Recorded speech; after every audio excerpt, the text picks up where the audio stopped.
What was that for? Release the board president. I saw her one.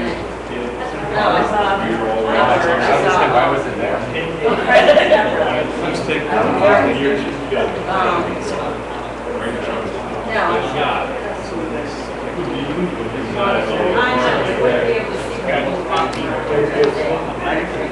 I've been after this big age. I've only been out 6 times.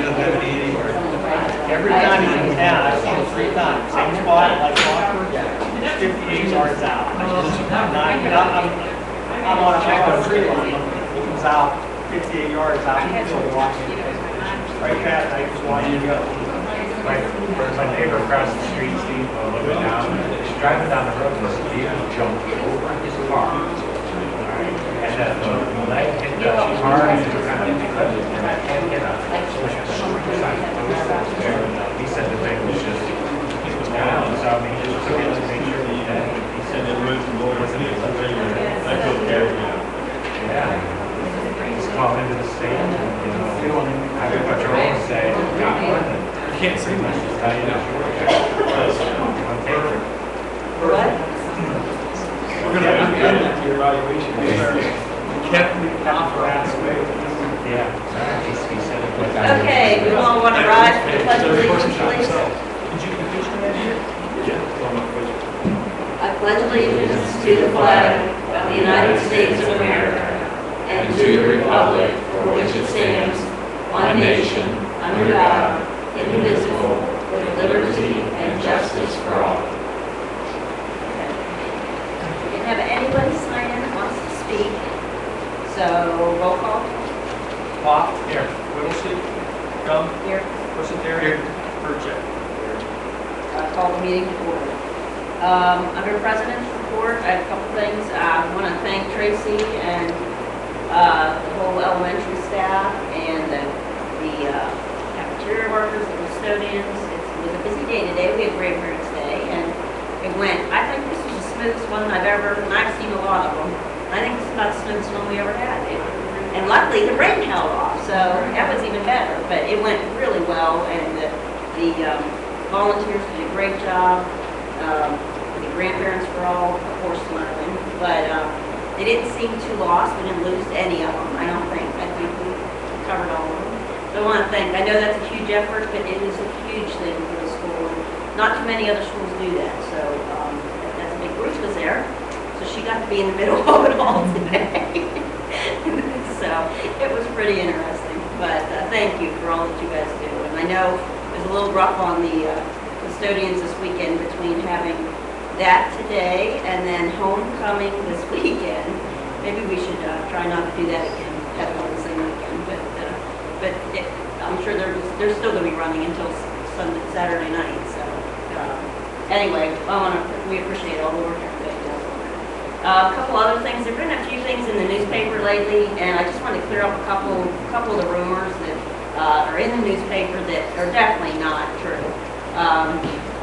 Someone thought one of them was that the school was putting in a new track.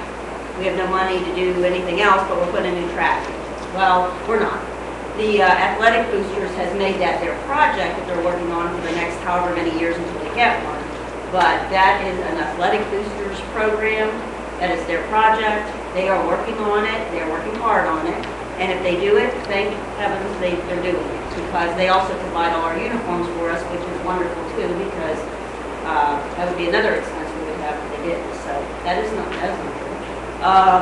Another is that if the levy passes, everything, we're going to start adding stuff back in. We're going to take away this, and we're going to take away pay to participate, and we're going to jump in raises, and we're going to do this. That's not the case. What we had to cut this year, $900,000, is, and where we're at right now, is what the levy money we're asking for is to stay where we are right now. Pay to participate will stay the same. The teachers that are here will stay here, and everything else that's going on will stay here right now. We're just trying to remain status quo. None of that's going to change. If it does not pass, then we're going to have to make some more hard decisions, and it'll be about another $380,000 that will have to be cut before next school year. Not as soon as it doesn't pass, but before next school year. Trying to think of a couple of the other ones. We are at the 20 mil floor right now. That is something that not many other schools in our district are at that point. We are at the 20 mil floor, which if you don't understand what that means is that the county auditor cannot collect less than 20 mils from the taxpayers in the Waterloo School District. If a levy passes, then of course more mills will be collected. But right now, that's where they're at. So you're always going to have to pay school tax because the county auditor says you're always going to have to pay at least 20 mils. That's just how it is. That's not our choice. That's how it is. That's the way they do it. So, is there another? I'm trying to see if there's one other that you mentioned. I don't know, but anyway, so if you hear any rumors, if you hear something you think is true and you don't know if it's a rumor or not, please call Dr. Hill or one of us, and we can walk through it with you. If you hear someone else saying something crazy, like, today, someone told Lee Horning as they were walking in the building, how come you have 4 nurses in this school?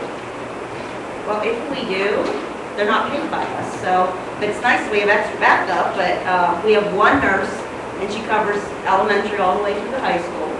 And where that number came from, I have no idea, because even when we were 3 schools, we had 1 nurse. So we have 1 nurse. She does have her school nurse certification.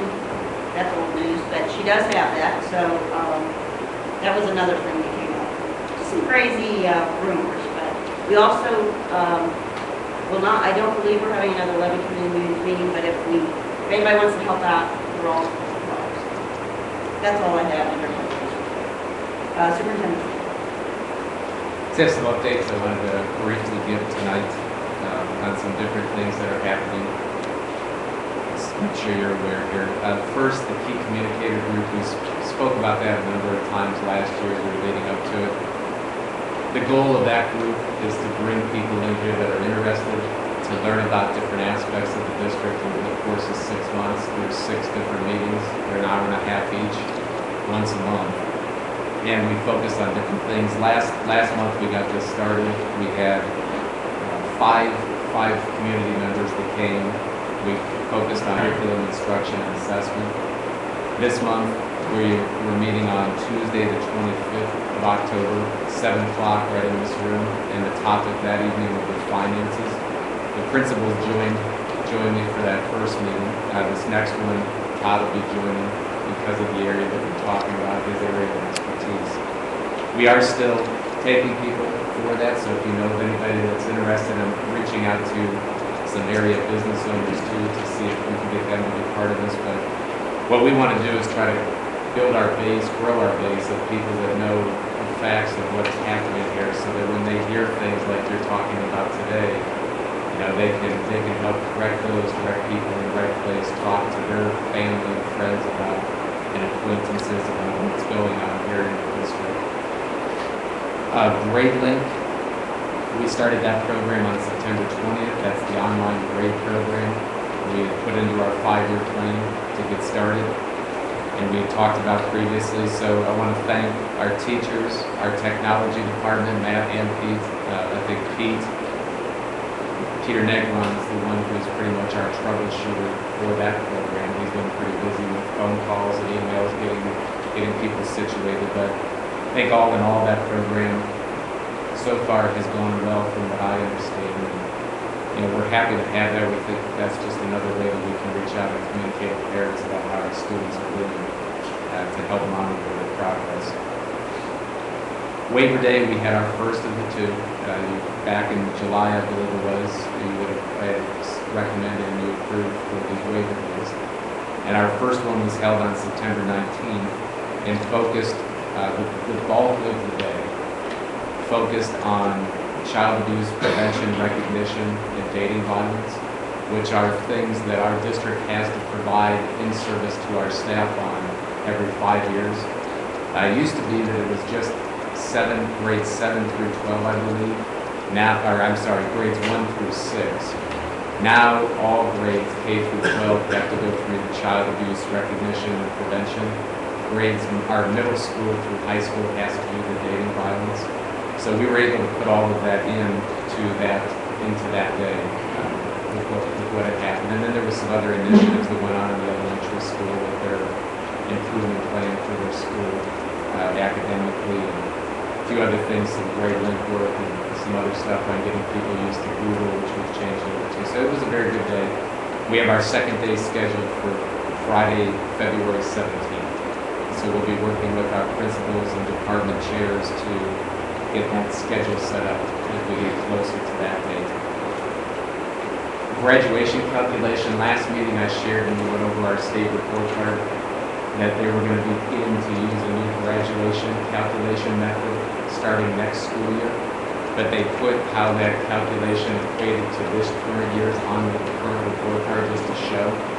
And if you remember, our graduation rate was a little over 97% under the current method, which is what's recorded on our recent report card. Using the new method to calculate that, it would be at 90%, so a 7% decrease. The question was asked last time, why is that? And I didn't have that answer. I will tell you that this has been a difficult answer to track down. I talked to different people at the ODE, and I bounced around to different places. But through our school attorney, actually, we were able to come up with something that was presented to the Senate Education Committee back in June on this topic by Senator Peggy Lehner was the chair, but this was presented by the Ohio Department of Education.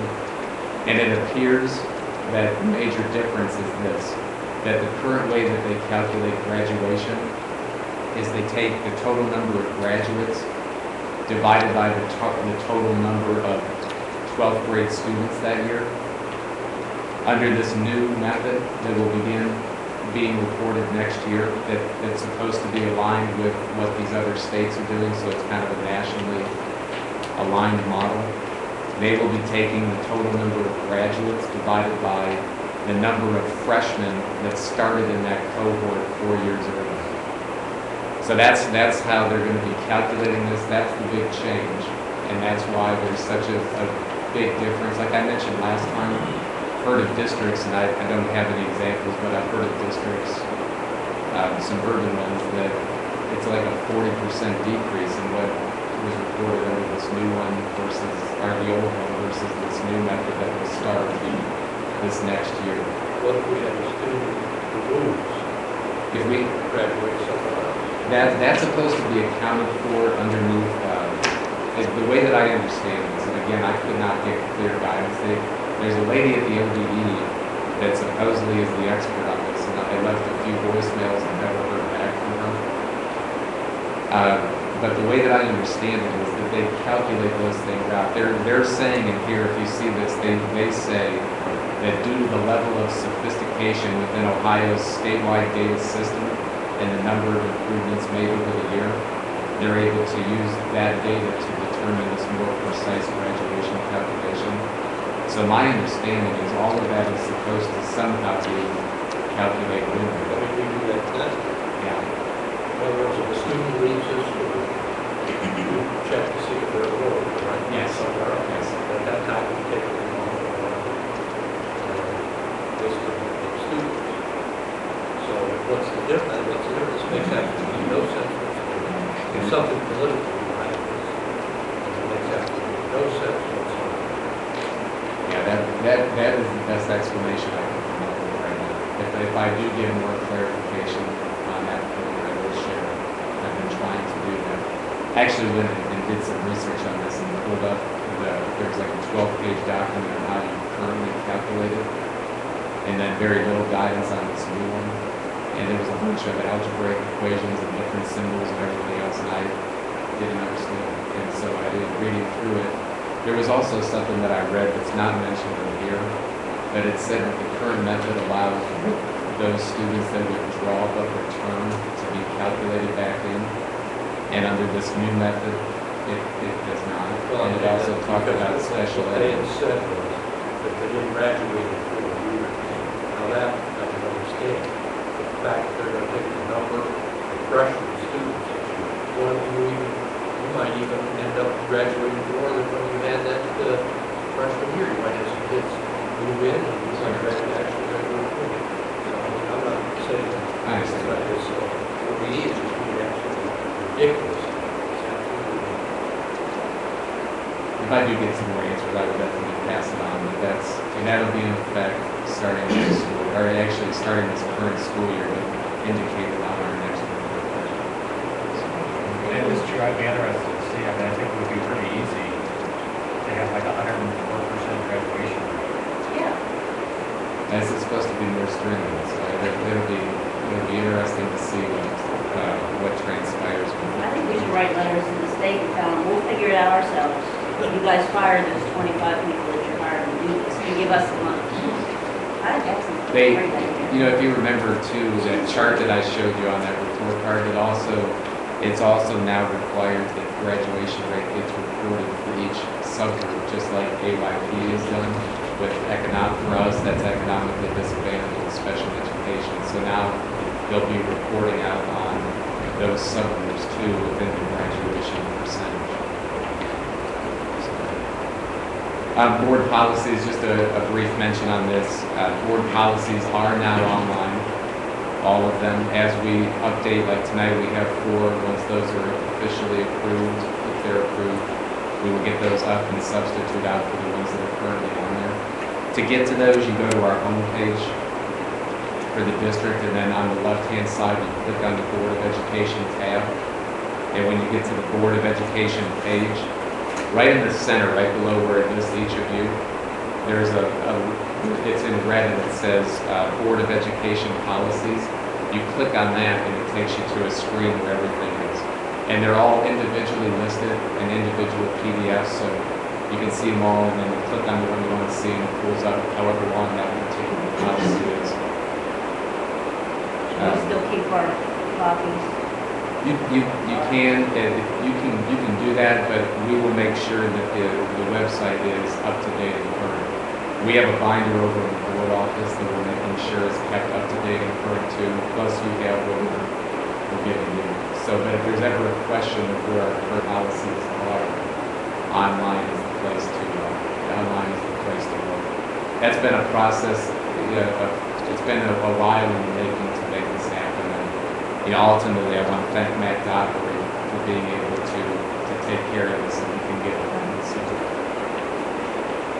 the alumni and community use of facilities, I don't have much of an update to give you tonight other than just to tell you the progress we're being made. If you remember last month, we had a lengthy discussion on this. And we were asked to go back and talk to our liability insurance carrier and to examine whether there were ways that we could do it outside of the hurdles we were being advised we needed to go through with building use. So we did go back and we talked to our insurance liability carrier. Our insurance liability carrier agreed with the way that our policies are currently written. They agreed with what the lawyer had advised. In addition, they gave some other guidance too. For example, they suggested that people using our facilities in Waverly in particular should maybe be subject to annual exams, physical exams, and other things that kind of make it even more crazy than where we were last month. I was given, Mr. Herchek gave me the names of some schools that were practicing something similar to what we currently have going on. I have been in communication with those schools to see how they do that. I have received some documents from those schools on some ways that they do their agreements and different things. And our next step here is going to be to talk to our attorney and see if we were to create a board policy specifically for community and alumni use of the facilities, if we could do that in a way that would not tie into all of the liability insurance and everything else. I think it, like we talked about last month, I'd ask you for myself. My intention is not to close the community out of our facilities at all. I think these are the community's facilities, and the more activity that we have here, the better. My only concern is I want to make sure that as we do that we do that responsibly, so that we're not opening ourselves up for the ability if somebody were to get hurt to come back and come after us because we didn't follow our policies that we had in place.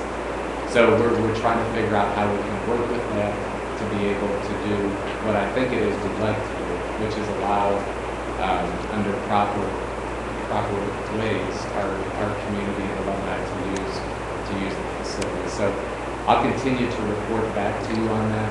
Todd and I will continue to work on that. Are there any questions on that? The roof issue, we continue, they're giving you updates on this here the last few months, and just so you know where we stand, they came out, they being the architectural firm that designed the building, Hammond Construction, which was the firm that managed the site during the construction process, Hummel Construction, which was the main construction place that did the work or subcontracted out. They were all here about 2 weeks ago, and what they did was they tested the roof. They were in the roof company, IES was here. They tested the roof to see if there was leaks coming through the metal portion of the roof. And while it's still inconclusive, it appears that our issue is more masonry related than it is roof related. When they sprayed the roof, the metal roof, for a good 20 minutes in different areas, nothing came through. As soon as they sprayed the mason work, it started pouring in down the walls inside. So, and it appears that it's all these areas where we have a high wall where another wall meets up. So there's some question about through-wall flashing, whether that was installed where it should have been. So the next step here after that was, the second step was to bring in a company, and this is being done at Hummel's expense. And it's actually scheduled for tomorrow morning, weather permitting, with a makeup day scheduled for Monday morning. They're going to come in and on 4 different sections of the building, they're going to actually remove some of the masonry work and inspect behind to see what's there, and then reinstall it. And then from there, we should have a better understanding of what the issues actually are and where we go from there. Right now, all parties that are involved are working cooperatively together to try to figure this out. But like I said, we still don't really have our finger, and I don't want to say our finger because I'm not knowledgeable in those areas, but the people that know still don't really have their finger yet on what it is. They just all acknowledge that there's definitely a problem, that we should not be getting water like we are. And right now they're trying to help us. And so we'll see how this process progresses and where we go from there. And I'll keep you posted. And then lastly, I just wanted to give you an update on our digital academy. We currently have 10 students that are enrolled in the digital academy. There's 1 elementary level, I think he's a 4th grade student, 1 middle school student, and then 8 that are at the high school. While we have guidelines in place for how this is operating, this being a new adventure for us, we're learning new things as we go, and so we're in the process of formalizing a lot of this into writing, with things, how this interfaces with our credit flexibility policy and plan that you board approved last year, some other things of that nature. Just keep in mind that these students, for each student that we're able to either keep here in the virtual academy or that we bring back to the virtual academy, that keeps $5,700 here locally. It's not money that all of a sudden comes in extra. What it is money that never gets deducted from our payment to the state and sent somewhere else. So we're working on attracting students back here, homeschool-based in particular, but others that have left for online community schools, charter schools. And while we're continuing to try to make inroads on that, the students that are pretty much in here are students that we've been able to keep. They're ones whose parents had showed up in the office to withdraw to put over in places like ECOC, which is an online charter school. And we were able to talk into staying here in our Viking Digital Academy. So we are making progress with this. I expect that this will continue to grow for us. That's our hope. And on top of full-time students or part-time students that are coming back in this program, we're also hoping to be able to use this with our students with their credit flexibility plans for courses that we don't offer here that can be done online, classes that can be done as credit makeup for students that aren't successful taking classes here.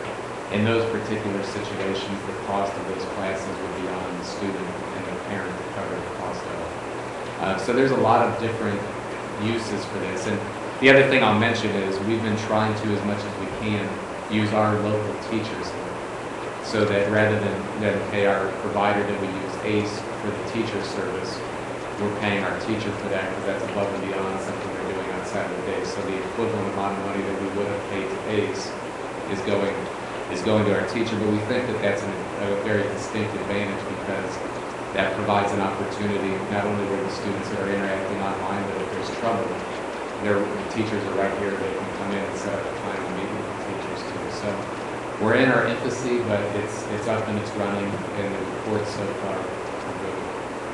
Will those students take the achievement test? They do. They will take the achievement test, and if they're full-time students, they're able to participate in all of our extracurricular other activities that we're part of. They're treated as if they're just regular full-time students of Waterloo. Any other questions? So I think those are the updates that I had tonight. I just wanted to share. We can get into the education report here. So I'll start with recommend to approve the following board policies. 2.07, employment of principals, other administrators. 6.11, student attendance.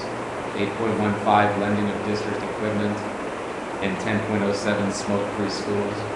These are all revised policies to either match the practices that we have going on here in the district, to match changes that happen in state and federal law, or to help us with what we would like to do with our attendance in particular, with the students that are missing the number of days. Okay, can I have a motion to approve the following board education policies that are listed below? So moved. Second? Second. Any questions or comments? Roll call? Pop? Yes. Whittlesey? Gum? Yes. Terry? Yes. Burchett? Yes. Motion passes. Under personnel report, recommend to issue contracts to the following contingent upon full and complete compliance with the state of Ohio and Waterloo Local Board of Education eligibility criteria. Okay, can I have a motion to issue contracts to the following contingent upon full and complete compliance with the state of Ohio and Waterloo Local Board of Education? Second? I'll second. Any questions or comments? Roll call? Pop? Yes. Whittlesey? Gum? Yes. Terry? Yes. Burchett? Yes. Motion passes.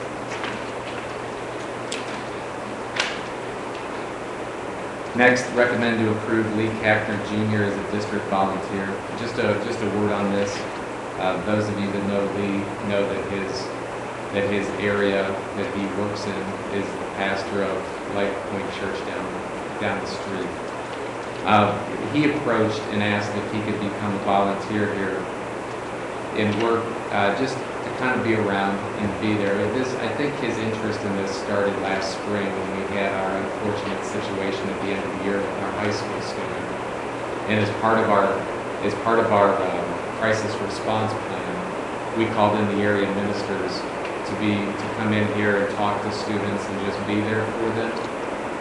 And so he wanted to have the opportunity to just kind of be around, to let people get a chance to know him so that there's somebody else that they can turn to, whether it's students or staff, in a time of need. I want to be clear about this, though, that it is very clear in the laws and in court decisions that there needs to be a very clear and distinct separation between church and state. And I've talked to Lee about that. I've talked to him about the fact that this cannot involve prayer, any type of talk about religion or anything of that nature, and he clearly understands that. He brings a background with him where he's attended and to get licensed with what he does for a living, including some counseling stuff that he does with Liberty University, Lynchburg University, and Light University, where he's taken his classes to get the background that he needs to be able to do what he does. So it's my belief that having Lee around here under those parameters, it can can do nothing but help us as a district with our students and our staff. It'll be my responsibility to make sure that those parameters are met. So, any questions on that? Okay, can I have a motion to approve Lee Kathy Junior as a district volunteer? Someone,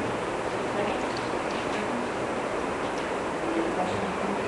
I just want to say, I think that gives a lot of our students more options. I mean, we have, I'm sure, you know, with Steve and the coaches we have out there, our coaches do so much counseling for these kids, probably sometimes more than they do coaching in their sport. So, you know, I think that gives the students that may not have that activity someone to go to. Well, I think so too, because someone was discussing with me today, why do we lose our volunteers whenever they get to the middle school? And we do. I mean, we have so many volunteers at the elementary school, and the teachers are very thankful for them, I know. But it would be nice, I mean, the more volunteers, the better the school's going to be, because the kids, I mean, approved volunteers, of course, with the background check, but still, I mean, I think that all of that is, you just never know who the kid's going to connect with. And if we have them here, then I think we need to know also, he was strong background. Yeah, and I'm not sure, Yeah. that's an oversight here. I will add this to the motion or the recommendation here. That is the same as anybody else, which is upon full and complete compliance with State of Ohio and Waterloo Local Board of Education eligibility criteria. That's an oversight that's not on there, that's stuff that he has already completed. any other comments, questions? Roll call? Pop, Yes. Whittlesey, Crump, Yes. Bushatary. Yes. Purchase. Abstain. Motion passes with the changes. Next, recommend to approve memorandum of understanding between the Waterloo Board of Education and the Waterloo Education Association for the payment of supervising teachers. Just a quick note on this. The district's now being used as a pass-through. It used to be with universities, whatever type of stipend they gave to a supervising teacher to have a student teacher here. And it's minimal, but whatever it was, it'd be paid directly to the teacher from the university. There was a Attorney General's opinion, I believe, that was released over the summer that indicated that they could no longer do that it had to be given to the district, and then the district could do whatever they chose to do with it. Todd and I spoke about this and decided that we felt that it was appropriate to just pass that money through. The part, though, that's a little different is because it's going through us, now we will have to have taxes and retirement, everything else withheld from it, just like any other payment. But that's what this memorandum is about. Okay, can I have a motion to approve the memorandum of understanding between Waterloo Board of Education and Waterloo Education Association for the payment of supervising teachers? So moved. Second. Any question or comment? Roll call? Pop, Yes. Whittlesey, Crump, Yes. Bushatary. Yes. Purchase. Yes. Motion passes. Recommend to approve the memorandum of understanding between the Waterloo Board of Education and Ohio Association of Public School Employees in regards to the ability to purchase comprehensive major medical insurance coverage. Just a quick note on this, the employee, there's a contractual provision that allows this at their full expense. The employee talked to us prior to the date in the contract that they had to, and asked if it could start a little bit later because of a life change that is happening. And so we believe that that's within the scope of what is there within the contract. That's what this memorandum is. Okay, can I have a motion to approve memorandum of understanding between the Waterloo Board of Education and OC in regards to the ability to purchase comprehensive major medical insurance? So moved. Second? I'll second. Any questions or comments? Roll call? Pop, Yes. Whittlesey, Yes. Crump, Yes. Bushatary. Yes. Purchase. Yes. Motion passes. Next, recommend to approve the following as contractors provided by the Portage County Educational Service Center. Just want to make a quick note on this. we've talked about this before. This is not anything that is an additional cost to the district that's new.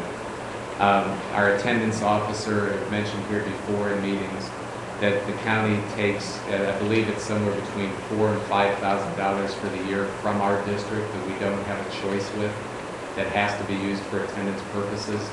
So we're now using one of their personnel until that money runs out to help us if we have truancy issues to deal with. The special service director is here 2 days a week. The county again takes money that gets used in the past that had been used for 2 days a week of a curriculum person. We don't, and again, and both of those, we do not have the choice to say, we won't take anything, give us our money back. They have it, and we have to choose basically from some surpluses. So this year we made a decision, instead of a curriculum person, to bring in a special service director that's dealing with special education. Again, those two are not any kind of an additional cost to us. And then Bob Heather with technology, he's been here for years. So. Can I have a motion to approve the following as contractors provided by the Portage County ESC? So moved. I'll second. Any questions or comments? I do have one question. The special services director, is that, like, last year, that was part of the middle school principal's job description was also special education director? Yes. Is this person now filling that role? Yes, she is, and basically what happened was we had the middle school principal doing a portion of that, and then we had a teacher, Debbie Thompson, who retired, that did a large portion of updates and different things for the special education department. And now this person is kind of taking over all of that, plus a lot of additional things that we have not been able to do in the area of special education, that now we can because we have a person to focus on it. Now the trade-off with that was we lost the curriculum person that was 2 days a week. But like we've talked about before, my belief is our principals are the curriculum leaders in their buildings, and they've taken on a more active role with that this year. And not to say that they weren't actively doing that before, because they were, but they've picked up the pieces that Peggy Wiley used to do for us, and so we feel like it was good training. So she's in our district 2 full days? a week? 2 full days a week, yes. Any other questions? Roll call? Pop, Yes. Whittlesey, Yes. Gump, Yes. Busateri, Yes. Purchek. Yes. Motion passes. Recommend to approve the revised job description for part-time supervisor of transportation. Okay, can I have a motion to approve the revised job description for part-time supervisor of transportation? So moved. Any questions or comments? Roll call? Pop, Yes. Whittlesey, Gump, Yes. Busateri, Yes. Purchek. Yes. Motion passes. Recommend to approve a 2-year contract for Francis P. Wazinski as part-time supervisor of transportation from October 10th, 2011 through July 31st, 2013, at a salary of $19,000 per year, prorated for the 11-12 school year. Just a quick comment on this to remind everybody. Last March, we unexpectedly lost. He took another job elsewhere, Tim Fox, who was full-time supervisor of transportation, building and grounds. At that time, he was receiving a salary. That position was paid a little bit over $50,000. We decided at that point to not fill the position and take some time to study whether we could get by with less because of the budget issues we were facing. And so for the last 7 months, we've actively looked at that. Actually, we posted position back at the end of July, and had a couple applicants that continued to move forward with where we were. And then it came to a decision here that I think the best thing for our district right now is to have this part-time person focusing on transportation. As the person that was filling in and doing most of that work for the last 7 months, I can say that well over 95% of that time that I was spending in those areas was transportation related. Brian Munger, our head custodian here, has done a fantastic job on the facility end. of things and is happy to continue to do that for us. So I feel comfortable with facilities under his guidance, or ultimately under me, but with his assistance and his guidance. And Tom continues to do a nice job with us with the grounds. So while it would be nice and ideal for the district to have a full-time supervisor of all three areas, we feel right now that the arrangement that we have with our cutbacks, we can make do with this. So we had budgeted in, just to remind you of this too, we had budgeted in when this new 5-year forecast was redone, I think it was $30,000, up to $30,000 for this position, because at the time we were still thinking it may be part-time in all three areas. And so this is coming in obviously less than what had been built into our forecast, which will only help our bottom line a little bit more. Can I have a motion to approve a 2-year contract for Frank Wazinski as part-time supervisor of transportation from October 10th, 2011 through July 31st, 2013? So moved. Second?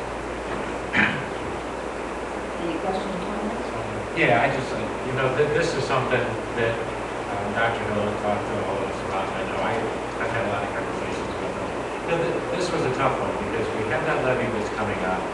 And to say, okay, are we going to spend, wow, we're going to put this 19,000 back on. Do we do it now? Do we wait till afterwards? My opinion on the whole thing was we have to do what's right for water.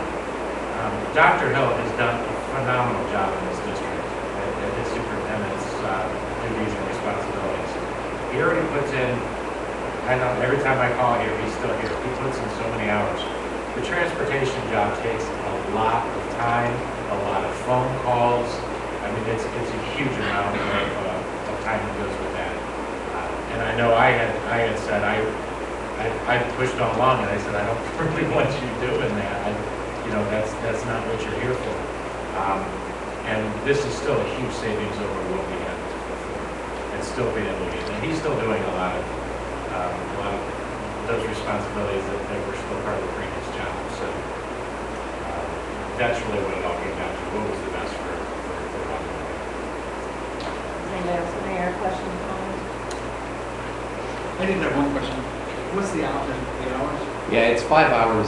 It's 5 hours a day, and it's set up to be 6 to 8:30 in the morning and 2 to 4:30 in the afternoon, with the understanding that there's going to be times where there's work outside of those hours.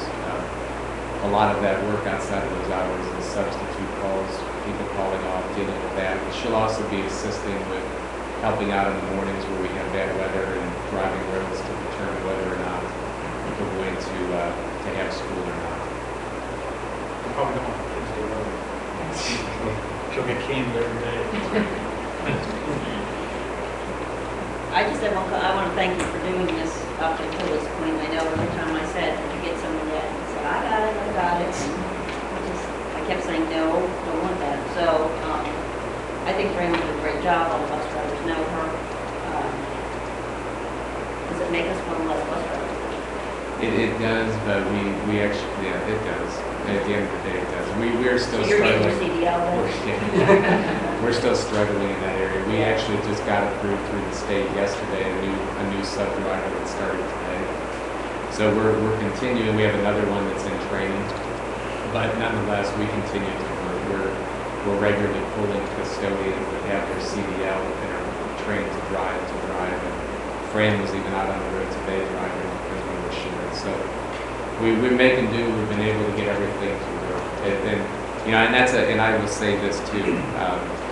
That's a credit not only to Fran, but to all of our drivers over there too. Audrey Mason, who you've heard me mention before, and the other drivers have really stepped up to help out in all of this stuff. And they continue to do a great job, and I'm very appreciative.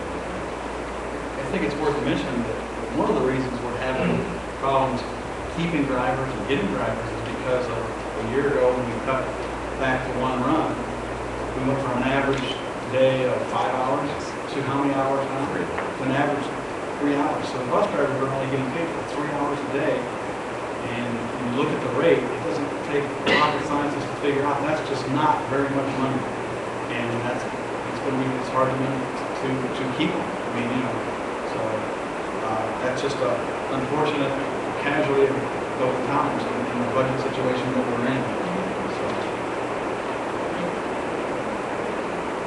Any other questions or comments? Roll call. Pop, Yes. Whittlesey, Yes. Gump, Yes. Wassenberg, yes. Surratt. Yes. Motion passes. Recommend to accept the resignation of Francis P. Wazinski as bus driver effective October 10th, 2011, a job which I think she's held for over 20 years.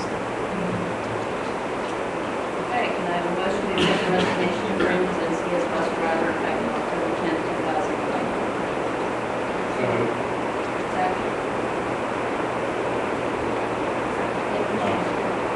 Oh, yeah. Oh, I didn't hear that. No, I'm Sorry, I kidding. didn't hear it. Any questions or comments?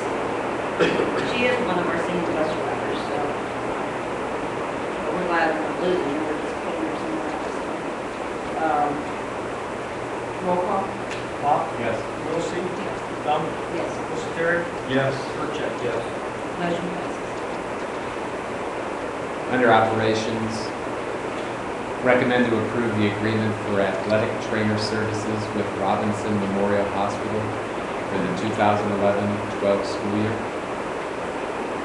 Okay, can I have a motion to approve the agreement for athletic trainer services with Robinson Memorial Hospital for this school year? You should note this is the same thing we do each year. So moved. Second? Any questions or comments? We're required by Ohio High School Athletic Association to have training for this requirement. That I can't tell you. I don't know that for sure off the top of my head. I can get that answer. I meant to ask you that earlier in the week. I'll find out. Well, I know they're not at just the games either. I mean, I ran into one of the guys on the football team the other day. Well, talking to the soccer coach, he was asking.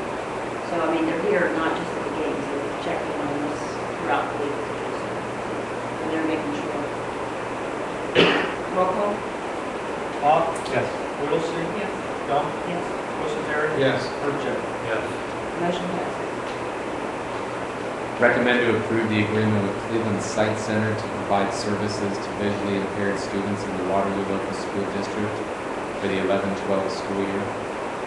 We have a student that needs braille services, and so the Cleveland Sight Center was able to provide those. It's 1 day a week for the best rate that Lily and Barton could find with all the different places she can contact. Okay, I have a motion to approve the agreement with the Cleveland Sight Center to provide services to visually impaired students in the Waterloo School District. Second? Second. Any questions or comments? Roll call? Pop, Yes. Whittlesey, Gump, Yes. Wassenberg, Yes. Surratt. Yes. Motion passes. Recommend to approve service agreement with Waste Management for the 11-12 school year. Just to note the difference of what this is from the last time you saw it, we cut our pickup back from 3 days to 2. Can I have a motion to approve the service agreement with Waste Management for the 11-12 school year? So moved. Second? Any questions or comments? Roll call? Pop, Yes. Whittlesey, Gump, Yes. Wassenberg, Yes. Surratt. Yes. Motion passes. Recommend to approve the resolution determining to submit to the electors of the Waterloo Local School District the question of levying an additional tax for the purpose of current expenses pursuant to Ohio Revised Code 5705.21 in the amount of 7.95 mils for a continuing period for the March 6, 2012 election if the current November request of 5 mils is denied. Quick note on this, why are we doing this right now? This is not meant to be any kind of a threat. This is just the reality of where we're at. We have to pass 2 resolutions. If we are not successful in November, we would have to pass 2 resolutions prior to December 7th. We don't have 2 board meetings after November prior to the 7th of December. So rather than have to call a special board meeting and go through that whole process, we thought we would just bring the first recommendation forward tonight. The other thing I want to clarify here, why is it more mills? It's more mills because if we do not pass in November, we lose a full calendar year of collections. So in order for us to be able to get out as far as this 5 mills is getting us, we have to increase that millage accordingly. Okay, and I have a motion to approve the resolution determining to submit to the directors of the Waterloo Local School District the question of levying an additional tax for the purpose of current expenses pursuant to Ohio Revised Code 5705.21 in the amount of 7.95 mils for a continuing period for the March 6, 2012 election if the current November request of 5.0 mils is denied. So, second? I'll second. Any questions or comments? Also, the other thing that changed is usually that it's in May. The state changed it so that it's in March next year. So, once again, they helped us out. Make decisions we don't want to before we have it. So, anyway, on that. Any other questions or comments? Just one question, I know we've been talking. If, let's say that the November levy failed, and let's say that this levy were to pass, we still have those same cuts coming for next year? No, if we would hold off on, we would hold off on it. okay. Yes. So I know we were talking 310,000, so. 380,000. Okay. We have to get new revenue that comes in prior to, well, Well, yeah, yes, that's correct. It would be. March. once it passes, like if it passes in November, then we collect at the beginning For of, the January year. for the January year, the following year. If it doesn't pass, then in March, even if it passes in March, we don't collect until the January 1st of the following year. Of 2 years from now. Following year after March is what it is. Yeah, so 2013. All right, roll call. Hawk, Yes. Whittlesey, Gum, Yes, Bushy, Yes. Purchase. Yes. motion passes.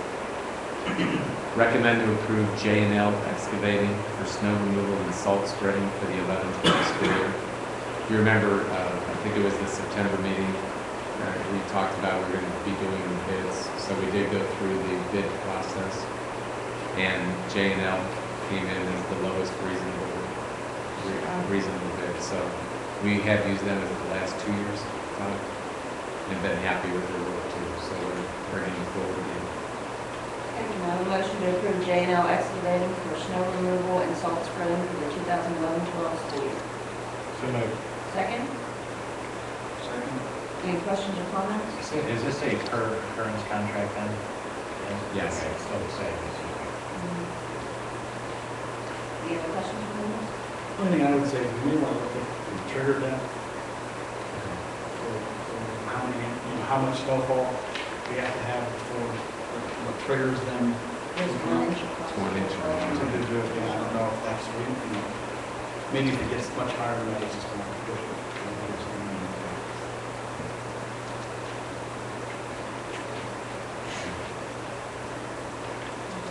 Okay, any other questions or comments? Roll call? Hawk, Yes. Whittlesey, Yes. Gum, Yes, Bushy, Yes. Purchase. Yes. motion passes. I do have an addendum, and I apologize. I thought we had this on the agenda, and we don't. It's your seats. I knew I didn't get this to you prior, but I just received it myself late last night.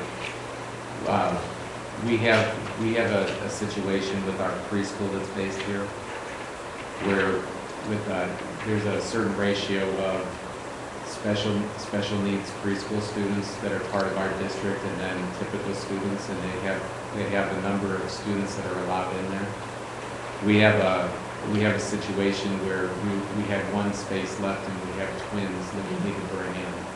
So we have the ability through the Ohio Department of Education to apply for a waiver to get that extra student accepted. Why are we doing this when the county is the responsible unit for, or the responsible party for the unit. This has to be approved by both the board of the county and Waterloo local. So what we're basically asking for is the state to allow us to have one student in excess of what the law allows us to do. So Lillian Barden filled this out and asked if I could bring it forward here tonight so she can move forward. The ESC will be doing the same thing. So I'd like to make a motion here, and apologize that this motion, or I'd like to make a recommendation here, rather, and I apologize that that's not in writing. But to recommend to approve the preschool special education waiver request to exceed the center-based teacher caseload.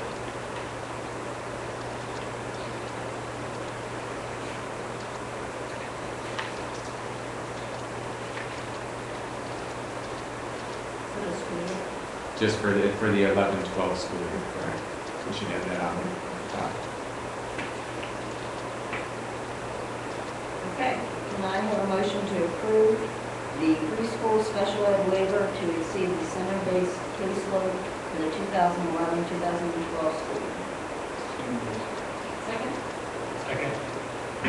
Questions or comments? Roll call? Hawk, Yes. Coniston, Yes. Gump, Yes. motion carried. Yes. Purchase. Motion passes. We have a few commendations tonight. First, we wanted to recognize high school student J.J. Given. One of our teachers, Ken Riley, nominated him for the Troy Polamalu Student of the Year Award. And apparently J.J. received that award. He got a jersey from Troy Polamalu as a player on the Steelers. And Ken Riley talked a lot about JJ's determination, his drive, how hard he works, and so congratulations to JJ for receiving that award. And then we also want to commend our treasurer's office. They've received this Auditor of the State Award for excellent record keeping. I just wanted to share a couple of things about what that actually means. They say that the Auditor of State Award is given to those entities that file timely financial reports in accordance with the GAAP, as well as receive a clean audit report. The clean audit report means that your financial audit did not contain findings for recovery, material citations, material weaknesses, significant deficiencies, single audit findings, or any questioned costs. So I know Todd will be the first one to tell you that he feels that this is a district level award because everybody that's involved here, from the coaches to the club moderators that manage this money, all have to make sure that this stuff matches. But I will say here tonight that in addition to all of that, it's Todd and the two that are in his office that really manage all of that stuff and make that stuff happen. And he's had clean audits for, how many years have you been here? For 17 years. 17 years, the audits have always turned up clean with the record keeping going on in our treasurer's office. And they're in here doing their current audit now that they do yearly, the last 2 days. And one of them sat down with me for a while today and was commenting just on how meticulous Todd's backup information and records and everything else is. So that is definitely a true asset to our district and one that gets overlooked, I think, on a day-to-day basis. So congratulations, Todd. I'd just like to say too, thank you to my staff, and as Andy mentioned before, really all the employees in the district that have consistently, year after year, helped our office follow state and local guidelines and policies. It's really enabled us to get compliance in that career, so I thank the staff. Just one quick comment on that. I remember when I first got on board 8 years ago, I had someone tell me, oh my gosh, if you're 10 cents off, forget it. Todd will come after you with your life. And I thought, oh my gosh, he must be the worst person in the world. But he is like that. But thankfully, we have had clean audits because he is like that. So he doesn't think anybody likes him. Some of us do. But he is like that. So sometimes people don't like that, but it sure helps out our district to have someone like that on board. So anyway, under new business, Andy, do you have anything on the baseball board? Yes, I'd like to remind again, the All Boards Dinner is Wednesday, October 26th. 6th, in the cafeteria at 7 p.m. And we'll have to attend. We would like to be there by October 14th. So, this week is tomorrow. Under the legislative update, State Senator Tom Sawyer, who is from the Akron area, is introducing a Senate bill, and I'm quoting it. It is to look at every aspect of open enrollment. This is to the ODE, the Ohio Department of Education, is to look at every aspect of open enrollment and tell us why it should be kept and in what form. And if we can't justify it, we will discontinue open enrollment as of July 1st, 2015. That is recently introduced that into the Senate. Some things also going down in Columbus, of course, is still going on. The governor is looking at a new funding method for the second year of the budget. Supposedly we're going to have that by the end of the year. Recently, he put together a group of people who are looking at consolidation. And we'll just have to wait and see what all that is going to be. At the Capitol Conference this year on Monday, 14th of November, the Capitol Conference, the State Board of Education is going to be having a meeting that anyone can sit in on. And they will be telling what the new teacher and principal evaluations will be. That will be at the Capitol Conference. Do you know what time that is that day? I'm sorry? Do you know what time it is that day? No, I really don't. Okay. It's in, did you get the, Was it listed there? I just got it's the listed, packet. the State Board of Education maybe is listed in the Okay. packet. Okay, and also then, recently, there's been a lot of criticism of House Bill 136, that is the voucher, bill in the House bill. And Kathy Johnson, who is president of the Ohio School Boards Association, and she has put out a thing to all the papers. It was in the Academic Journal. It says it's an assault on public schools. And the main points, it expands vouchers to students in any school in Ohio, regardless of the report card rating of the school or district. It will allow students currently attending private schools to receive vouchers. It allows parents to bank any excess dollars whenever the private school tuition is less than the voucher amount. Permit the bank dollars to be used for tuition at other private elementary, secondary, or post-secondary schools in Ohio. It will deduct funding for the voucher from the resident school, that will be the whole school the student came for, resident school district funds, including revenues raised to local taxes. So not only the state portion of the money would go to the school district students, but also the local tax revenue. It offers no control or accountability for the expenditure of these local dollars. And they are urging school boards to pass a resolution opposing House Bill 136. So I am making a motion to allow the Board of Education to oppose House Bill 136, a bill designed to expand vouchers.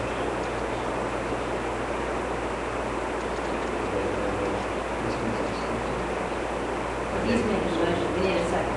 Second. Any questions or comments? Yeah, I would want to read the House bill. The House bill. I have not read that bill. I really could vote for something I haven't read it. So I would want to see I this just first. told them what it is. Well, I would like to read it.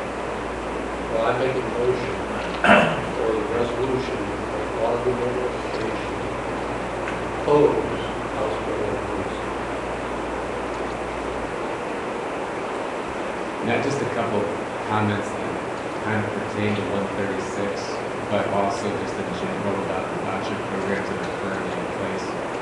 The Cleveland Voucher Scholarship Program, I think is what it's called, and the Ed Choice Program that are currently in existence in Ohio. Outside of all this other stuff that Andy talked about, what the will have on public schools, just from an equity standpoint, when you look at these voucher programs, just because a kid receives a voucher, right now there are lottery systems, by the way, the two that are in existence outside of this one. Just because a kid receives a voucher does not mean that they actually can use it, because the private school that they're going to go to has to accept them first. So not all kids get it. And so right now they have them set up so that it's these kids in failing schools that are eligible for it. But what the reality of what happens is that these students that get decent grades, that are decent students, get into these private schools, the non-public schools, while the students that get rejected are the ones with special learning needs, the ones that have discipline problems, the ones that maybe have never been identified but have D's and F's. They don't get it. Even if they're eligible for that voucher, they don't get in. So what's happening is, and what this would greatly perpetuate, if it's structured the same, which I believe it is that you're going to have this two-tiered system here in Ohio. It's going to be the haves and the have-nots. The public schools are going to have less money to educate the kids that need the most help. And then on top of that, there's no accountability measures, very few, if any, for the schools that these kids go to. They're not held to the same state report card ratings. There's nothing to say that those schools are any better or possibly worse than the ones that these kids that are failing that they're supposed to be leaving. So there's a whole lot of other issues outside of the whole what that will do to public school debate that's just inherently wrong if you read the research on how voucher programs should be structured. It's fair and equitable. And please don't think I'm going to disagree, but I can't vote for something I haven't read yet, and that's what I want. I didn't know this was coming up for vote, so I always, when I go out to vote, I always read everything before I go, so I just can't vote for that. It is out there on the ODE website. You'll be able to read it. It's on the ODE website if you will. I can send you. I'll send you a link. Okay, I didn't see it. I've been on the ODE website. I have not So seen it it is there. on the I'll send the bill in its entirety. I'll send the link to you tomorrow. When is it coming up for vote? Do we know that yet? All right. Any other questions or comments? Roll call. Bob? No.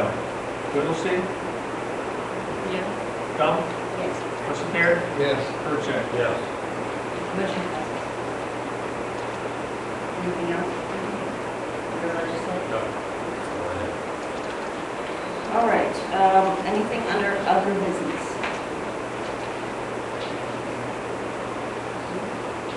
Just make note about the levy committee. The levy committee is up and running. There are some different subcommittees that are looking for help and assistance. They have phone calls, and I think Ashley Brown, who's the chair of that, said are going to happen tentatively November 1st and 2nd. Pam Brooks coordinating door-to-door efforts with some stuff. We have Brian assisting with mailing out stuff to absentee voters. They officially request their absentee ballot. He said, well, we're up to like 90, close to 90 that have been sent out. So there are some opportunities to help if you're interested. And if you don't know who to contact, you can either look at waterloostimesnow.com or just stick around after the meeting. I'd be happy to talk to you and direct you to the right people. Do we want to give out leaves and what if they want to sign? Yeah, we also, yard signs. Lee Horning is the one that's taking that on, and he has given the okay to put his number out there. If you're interested in it, I know he's got limited signs left, but if you're interested in a yard sign, you can contact him at 330-472-9122. 472-9122. And if he doesn't answer, just leave your name, number, and your address, want one, that way he doesn't even have to call you back, you can just put it in your yard. And it'll just show up there. That's good. If you look, he's worried he's not getting enough out, but they are all over. He's got them all over the place, and Yeah, he's done a great job. he pretty much has, we have some from last year that had the issue number at the top that we're getting a hold of, and we're gonna, it's set up so we can actually cut the top of that sign off, and then the rest of it talks about supporting Waterloo schools. So we're to the point where those are the only signs we have left.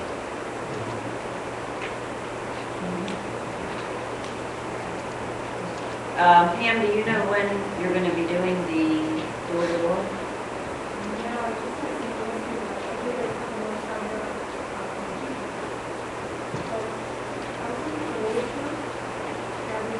Yeah, I'll catch up with you. We'll get that started. Do you have a ballpark of when you're thinking, the week before? 2 weekends prior. So that's next weekend.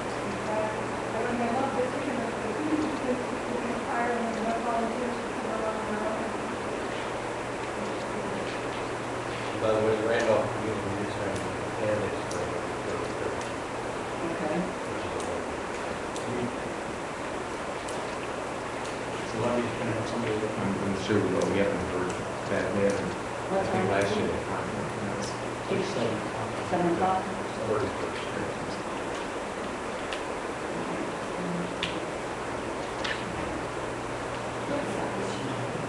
Issue number 21. And the election day is November 8th. Speaking of elections, we have 3 spots open for the board, and there are 3 people running, so you won't see any signs for anybody running for school board because Andy will be resigning after how many years? Or not running again, not resigning. You're not resigning, you're just not running again. After how many years? 28 years. And Denny is not running again. Right. 4 years. So. Anyway, so you won't see any signs for that because I've seen school board signs going up. That's why. So if you're wondering that, that's the case there. All right. Oh, you do? Yeah, you know, it's kind of interesting. I've been on the board a long time, and you never know, you always wonder what the right way to handle situations are, and the right ways to handle rumors about the way the school's operating, and things like that. And, I've always kind of thought that if you don't add to them, or you don't go in there and you try to defend what you're doing, well then, you kind of avoid that head-to-head thing. But sometimes, I'm afraid what happens is that just perpetuates itself. And somebody says something that's not true or inaccurate, like maybe Lisa said with the fact somebody thought we had 4 nurses when we have 1. The minimum we're allowed we need to have is what we have. So I saw an article in the paper last week, and initially my thought was, well, that person isn't really that well informed, not saying anything. But the more you think about it, is you really need to try to set the record straight. And the person raised an issue about why would Waterloo schools be any worse off if the state was running our finances in our district? And really, there's several reasons why that would be a bad thing. And first and foremost is if the state was in here taking care of our finances, they would be requiring us to be on the ballot every time it's available, trying to pass additional money. So that league's not going away. And the other thing is, you've taken away any local choice whatsoever. They're going to make the recommendations and drive the vote, per se. The other thing is they're going to come in here and they're going to cut down to state minimum everything. Okay, so your classrooms are going to have, each classroom is going to have 30 or more students, and you're going to end up having cuts in programs. Some of the advanced classes we have are going to probably have to go because if you're at state minimum teachers, can't offer advanced classes and a lot of the advanced classes are what lead our kids to be able to move on and go to college, do well on the ACT, get scholarships, all those kind of things. We look at last year's graduating class, I think it was almost $700,000 in scholarships. Okay, that money went right to the kids to pay for their education. I think when my son graduated, it was only like $500,000 or $600,000. I think when your son graduated, it was over $1 million. I think when previous class, a year older than my son, it was like $1 million. That's a tremendous sum of money. And if our kids aren't taking the advanced classes that we have, those scholarship opportunities are going to go away. Plus, you're not going to be able, right now, I think between 50 and 60% of our kids go to college. Well, of course, you're going to have less kids going to college. And they're not going to wave a magic wand and bring in money. They're just going to cut the heck out of everything and still make us pass additional money. With that, all extracurricular activities will become pay to participate. You know, often people think about, well, that's sports. Well, yeah, that's sports. That's National Honor Society. That's Beta Club. That's FAM. That's Chess Club. That's Ski Club. That's Student Council. I mean, it would literally affect every kid in our school district. So I think it's really important to look at the big picture. And if you just think about selfish reasons, I was a realtor for probably 12 or 13 years. And one of the things that people always wanted, if people had kids, the first question out of their mouth was, how's that school district rated? So nobody will ever convince me there's not a very direct link between the quality of the school district and property values. Nobody will ever, I don't care what anybody says, there's a direct link between property values and quality of the school district. So if you look at it from a selfish standpoint, you have a good school district, quality education is in your own best interest for property values. And most of us, let's face it, most of us are just, we're average working people just getting by. Our house is our biggest, my house is my biggest investment for my retirement, the value of my house. And I'm sure that most other people are in very similar situations. So, and I think I've probably just scratched the surface, but there are just so many reasons why, not to mention, the state could screw up a one-car parade, let's be honest. Do you really want them in here taking care of our school district? I mean, they've proven that they really, they really can't do things well. I mean, Andy said, how many phone calls did you leave with the state? Somebody from the Ohio Department of Education? How many times did they get returned? 0. And Todd has had 17 years of clean audits, which is just phenomenal. So nobody can handle our money better than Todd. I keep trying to get Todd to do my own personal budget, but I'm able to do that. But so there's a ton of reasons, and like I said, I've just scratched the surface. So Wait, just to end the phone call thing, when I got a hold of somebody else at DOD in a meeting the other day and asked who I report to if somebody's not returning calls, they pointed to Dewey Chapman, the county ESC. This is the person from the state who told me to tell Dewey. I don't know what Dewey's supposed to do. And I thought that was the answer from the state. it's kind of becoming a farce. It's just getting more preposterous all the time. So They've had big trouble. They have, and to their defense, they have. okay, I'm sorry. That's it. No, that's good. That's fine.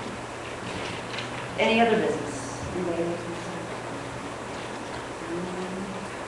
The only thing, if anybody wants to vote early, you can vote anytime now before elections. Free to go up there and vote yes for the levy and everything else. But yeah, you can just walk up there and you have a paper form to fill out. You just need your driver's license or your last four digits for your social. It's open, now it's open already. Okay, Todd, have you report? Just 2 items tonight. First item is recommended to approve the September regular and special meeting minutes. Okay, can I have a motion to approve the September regular and special meeting minutes? So. Second? Second. Any questions or comments? Roll call? Pop, Yes. Whittlesey, Yes. Gump, Yes. Musateri, Yes. Percheck. Yeah. Motion passes. And recommended to approve the August financial statements. Can I have a motion to approve the August financial statements? So Second. Any questions or comments? Roll call? Pop, Yes. Whittlesey, Yes. Gump, Yes. Musateri, yes. Percheck. Yeah. Motion passes. All that I have. We do not need an We do not need executive. an executive session. Okay, so do I have a motion for adjournment? So moved. Second? Yes. And no opposition meeting? Okay. Meeting is adjourned. I think it stopped raining. So, run before it starts again. No, thank you all for coming. We appreciate it.